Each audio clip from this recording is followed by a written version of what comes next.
Trump encontrou com o Putin no Alasca e talvez essa guerra da Ucrânia esteja mais próxima do que nunca de acabar. Mas você sabe o que falta pra ela acabar? Pra quem não me conhece, oi, eu sou Martina Giovanetti, estudante de Relações Internacionais. Bom, a gente tá nesse vai e volta de fim de conflito desde o início do ano, né? Até porque o Trump tinha prometido que ele ia acabar em um dia com esse conflito. Só que as negociações estão se mostrando muito mais difíceis do que inicialmente. A gente teve um encontro, né, do Trump com o Putin lá no Alasca. Inclusive, curiosidade, o Alasca era território da Rússia até o século XIX, quando foi comprada pelos Estados Unidos. Eles tiveram esse encontro lá e assim, gente, eu não sei se vocês viram as imagens do encontro, mas pro Trump encontrar com o Putin é como se ele estivesse encontrando de verdade com um ídolo. Toda essa coisa de taxas, aumento de tarifas, embargos que ele fala pra imprensa, falar que ele tá desapontado com o Putin, enfim, isso não se traduz no encontro deles de fato. E é já um encontro peculiar, né? Porque os Estados Unidos começou como aliado da Ucrânia nessa coisa toda. Inclusive, a Ucrânia só foi até o fim, né, nas medidas que começaram essa guerra, porque ela achou que ela teria o apoio incondicional dos Estados Unidos. Inclusive, se você quer ter um contexto geral sobre essa guerra, desde a criação do Estado ucraniano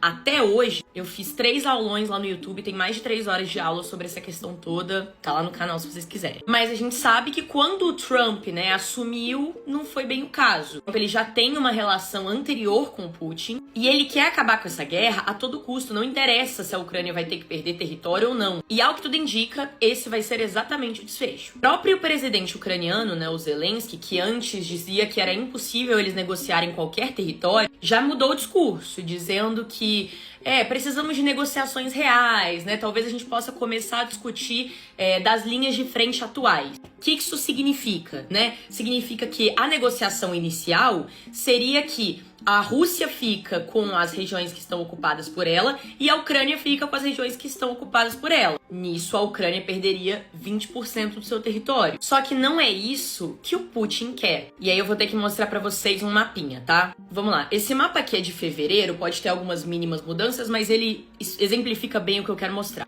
As regiões em vermelho são as regiões que estão controladas pela Rússia e são as regiões que a Rússia diz que ela tem domínio, que são dela. Só que tem uma região aqui em cima, essa de Kharkiv, e aqui tem uma outra que se chama Sumy, essa aqui em cima, que a Rússia fala que ela não quer, tipo, não é minha, pode ficar pra vocês, não quer.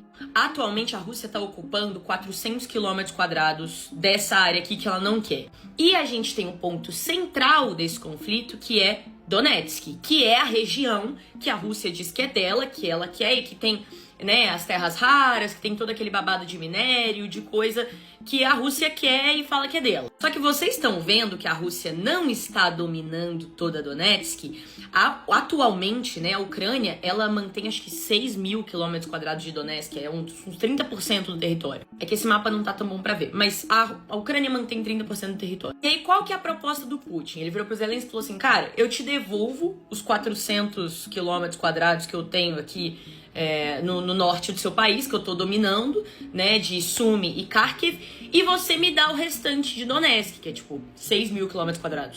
É uma troca injusta? É uma troca injusta. Só que a esse ponto, o Putin, ele sabe que as cartas estão na mão dele, cara. Que os Estados Unidos não vai mais se meter nessa guerra pra atacar a Rússia da forma que foi feito no governo Biden, por exemplo.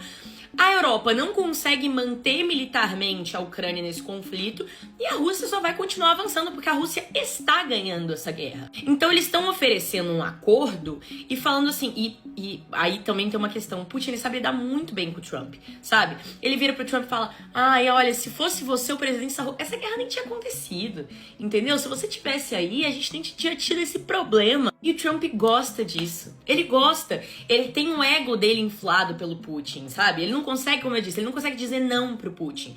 Então agora o Trump tá nessa de tentar quebrar os Zelensky. E aí o Putin, ele ainda tem uma questão a mais, que ele pode virar pro Zelensky e falar assim, cara, você pode não aceitar o meu acordo, mas é o melhor acordo que você vai conseguir, porque a partir de agora o negócio só vai ficar mais feio. Eu vou continuar invadindo seu país, eu vou continuar ganhando essa guerra, e você não vai ter nenhum acordo tão bom quanto o que eu tô te oferecendo agora, apesar dele ser muito injusto. Então assim, gente, pedir bom senso do Zelensky talvez seja um pouco demais. Talvez, né? Até porque se ele tivesse sido um pouquinho menos teimoso, talvez essa guerra não tivesse acontecido. Assim, apesar de ser uma pena que a Ucrânia tenha que ceder uma grande parte do seu território para a Rússia, eu acho que esse é o melhor acordo que os caras vão ganhar. E aí, qual que a gente sabe que são os próximos passos dessa negociação, se ela de fato for acontecer desse jeito, né? A Ucrânia vai buscar garantias por parte da Rússia, né? De que ela de fato não vai mais invadir o território ucraniano futuramente. Porque, pra quem não lembra, vou até mostrar pra vocês no mapa, a Crimeia era território ucraniano que foi dominado pela Rússia lá em 2014. E aí eles falaram, vocês dão a Crimeia pra gente, a gente fica quieto no nosso canto. Não rolou, né? Eu acredito que, de fato, esse vai ser o melhor acordo que o Zelensky vai conseguir. Ele não tem condição de ganhar essa guerra, ele não tem condição de responder à Rússia à altura, ainda mais com o presidente dos Estados Unidos com as bolas do Putin na boca. Então, assim, aguardar e ver, gente. Mas eu acredito que a gente tá muito próximo de ver a resolução e finalmente um acordo de paz para esse conflito. Se você gosta de conteúdo de relações internacionais, atualidades, quer saber o que tá acontecendo no mundo, me segue aqui em todas as redes sociais, beleza? Um beijo pra vocês e até o próximo vídeo. Tchau, tchau.